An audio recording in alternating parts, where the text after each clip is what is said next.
وقل جاء الحق وزهق الباطل إن الباطل كان زهوقا۔ السلام علیکم ورحمۃ اللہ وبرکاتہ۔ محترم ناظرین، امید کرتا ہوں کہ آپ خیر و عافیت سے ہوں گے۔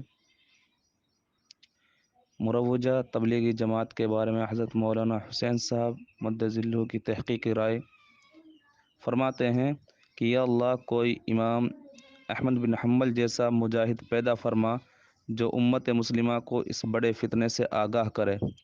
کافی عرصہ سے تبلیغی جماعت کو قریب سے دیکھنے اور سننے کا موقع ملا تو محسوس ہوا کہ مروجہ تبلیغی جماعت اہل سنت والجماعت کے مسلک و مزاج اور اصولوں سے منحرف ہوتی جا رہی ہے اور اس کی غلط تاویلات اور تجاویزات کی نشاندہی کرنے والا کوئی نہیں۔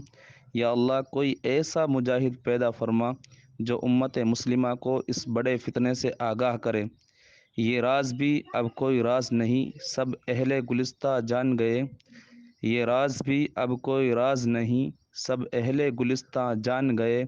ہر شاخ پہ الو بیٹھا ہے، انجام گلستہ کیا ہوگا۔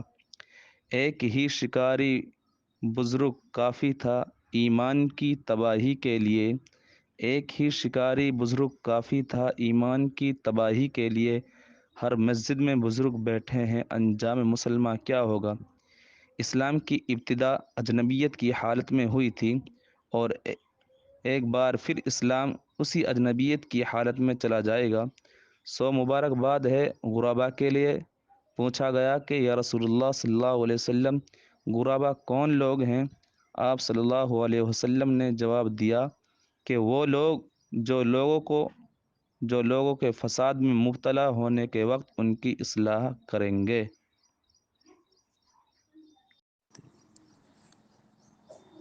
اسی طرح دوسرے حضرت مولانا الیاس صاحب کی تحقیقی رائے کہ کچھ قادیانی میرے کام سے لپٹ پڑے ہیں۔ حضرت مولانا شبیر علی تھانوی رحمۃ اللہ علیہ محتمم خانقاہ امدادیہ تھانہ بھون فرماتے ہیں کہ ایک واقعہ سنو۔ ابا کے وصال کے چند عرصے کے بعد مولوی الیاس صاحب تھانہ بھون آئے اور مجھ سے کہا کہ بھائی شبیر غضب ہو گیا۔ میں نے کہا خیر تو ہے، کیا بات ہے؟ تو انہوں نے کہا کہ حضرت نے مجھ سے فرمایا تھا کہ مولوی الیاس تم لگا تو رہے ہو عوام کو اس کام میں، مگر خطرہ ہے کہ کہیں اس میں اہل ذیق نہ شامل ہو جائیں۔ سو وہ حضرت کی بات صادق آئی۔